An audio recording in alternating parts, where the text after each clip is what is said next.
so glad you're here. I sent some Play-Doh home for you to use this week, so you can find it in your kit.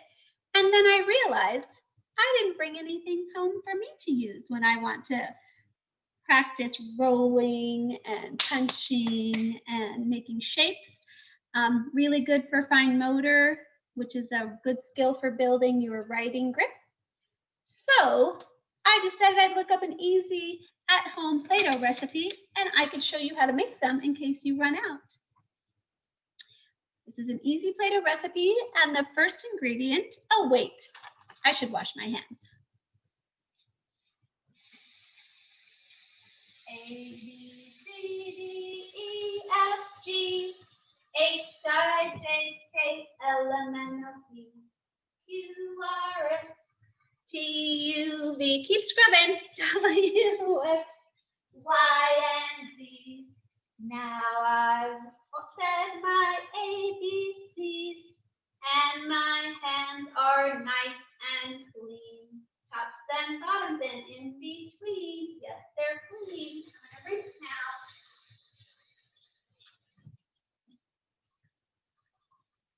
There we go. Before you make anything, it's really good just to wash your hands, especially now when we're all trying to be healthy. Washing your hands is a way to stay healthy.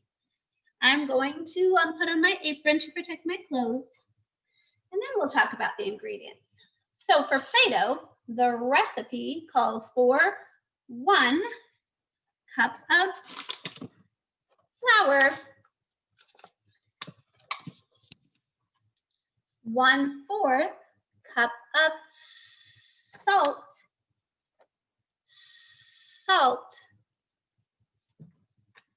3/4 cup of water. I'm not going to use water. I have 2 colors of water that I used in a project this summer. And because I like to reuse things, I haven't thrown it away. So I'm going to mix these 2 colors. Let's predict what we think will happen when we mix some of these colors together. Do you think we'll make a new color? We'll find out. It's like an experiment. Uh-oh, I got it a little bit wet, but I can still read it. 1 tablespoon of cooking oil. I have some old oil I've had at my house for a long time, so I use it for Play-Doh. That's what makes Play-Doh nice and squishy is the oil. And I don't have an ingredient called cream of tartar at my house. And so if you don't have cream of tartar, I looked it up on the internet and found that I could use lemon juice. And guess what? I just happen to have a little lemon left at my house from my other video that I made about colored food. This little guy, remember? What do you see? Well, he still has his eyes on it. And of course, I thought I could use the lemon juice. So I'm going to squeeze it out. It calls for 3 tablespoons of that. So here's my recipe for me to follow. And first of all, we're going to add 1 cup of flour. Fill it up. And then I have a big bowl. I'm going to put it in my bowl. The next ingredient is 1/4. I'm using my measuring spoons from the nutrition kit. You can use them for all kinds of things. 1/4 cup of plain salt. And those are the dry ingredients. Okay. Now for the wet ingredients, which is the water, the oil, and the lemon juice. So let's do our water experiment. So I have a measuring cup here. I'm going to put all of this color. Remember what color this is called? Yellow. So we're getting 3/4. So this is a full cup. So we want 3/4, which is right here. If you look closely, it gives you the numbers right here, 3/4. So I'll put that much of the yellow. And this is kind of a reddish color. Let's see. I'm going to add a little bit and see what happens. Oh, did we make a new color? What color does that look like to you? Here, I'm going to put white behind it.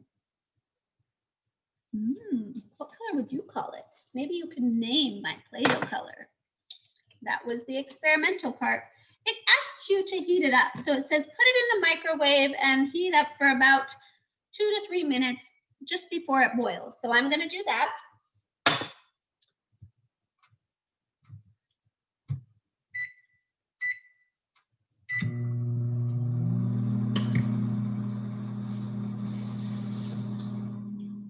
While that's heating up, I'm going to get the measuring spoon and add 1 tablespoon of oil.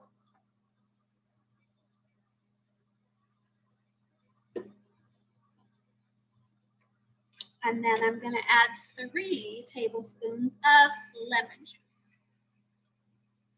1, 2, 3. Oh, the water's almost done. Okay, it's not quite boiling, but I think it's hot enough. So I'm going to add this wet ingredients and the other wet ingredients, the oil and the lemon juice. Mix it around.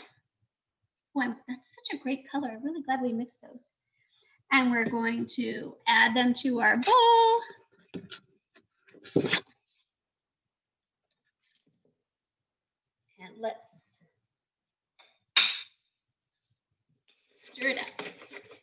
So children really like to scoop and pour. I wouldn't let them pour the hot ingredient, of course, but everything else, they really, really like to do that part. They really, really like to do this part. It's really fun. Sometimes we count how many stirs we get. And then, oh, it's a little bit warm. I'm going to use my mat that was in my kit for cutting on. And be careful it's not too hot.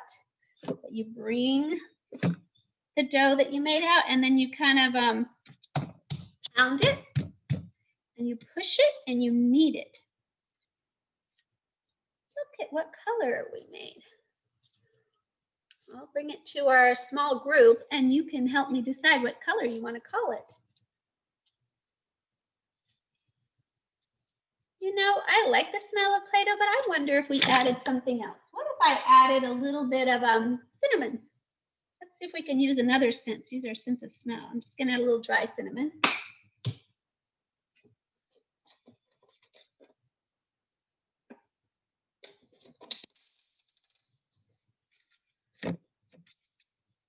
like the way cinnamon smells. It smells very fallish. Is that a word? It smells like fall, like some baking. Oh, and look, makes a dark color inside. I hope you enjoyed learning how to make easy at-home Play-Doh. Now, sometimes Play-Doh can be messy, and I know that sometimes that's not very easy at home, but I just put something down to protect the table, maybe a tablecloth or some newspaper, and then give your child a mat. And that will protect it a little bit more. And then give them some tools. You can use your measuring cups. You can use lids to press in it. You can use all kinds of things. You can practice kneading and squeezing. When we come together, we'll be making some balls. All of this is really good fine motor for your child. And I'm so glad the Play-Doh worked. It's really, really yummy texture that it has. I'll see you next time at our gathering when we'll use some Play-Doh. Have a good day.